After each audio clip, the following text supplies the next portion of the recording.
5 લોકોનો પરિવાર આગની ઝપેટમાં આવ્યો। સુરતમાં ચાર્જિંગમાં મૂકેલી ઈ-બાઇકમાં બ્લાસ્ટ, ગેસનો બાટલો પણ ફાટ્યો। 18 વર્ષની યુવતી ભડથું, વડોદરામાં 4 દુકાનો ભડકે બળી।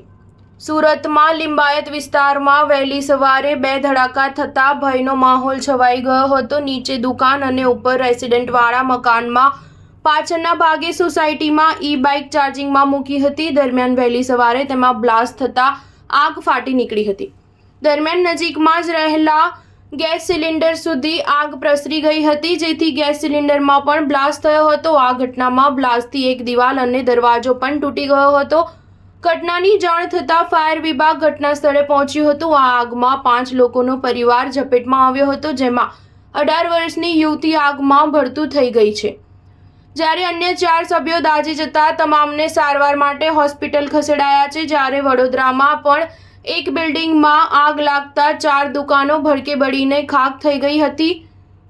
ડેપ્યુટી મેયર નરેન્દ્ર પાટીલ ઘટના સ્થળે અને ત્યારબાદ સ્મીસેર હોસ્પિટલ ખાતે સારવાર લઈ રહેલાની મુલાકાત કરી હતી। તેઓએ જણાવ્યું હતું કે પાર્કિંગમાં ઈ-બાઇક ચાર્જિંગ થતું હતું।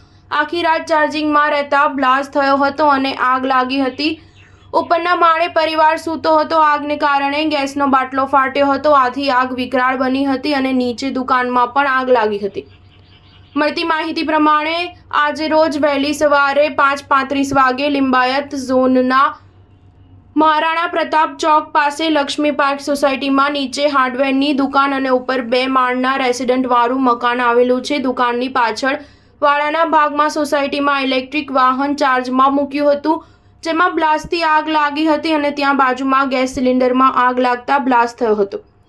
2 બ્લાસ્ટના કારણે સમગ્ર વિસ્તારમાં ભયનો માહોલ છવાઈ ગયો હતો। 2 ધડાકાના કારણે દુકાનની પાછળની દિવાલ અને ગેટનો દરવાજો તૂટી ગયો હતો। આ સાથે જ સામેના મકાનની બારીના કાચ પણ તૂટી ગયા હતા। 2 બ્લાસ્ટ અને આગની જાણ થતાં તાત્કાલિક ફાયરની team, fire engine, water bowser, turn table, ladder જેવા આધુનિક ફાયર વિભાગના વાહનો અને ફાયર બ્રિગેડના અધિકારીઓ ઘટના સ્થળે પહોંચી ગયા હતા। સ્ટાર ન્યૂઝ 7 હંમેશા સચ્ચાઈની સાથે।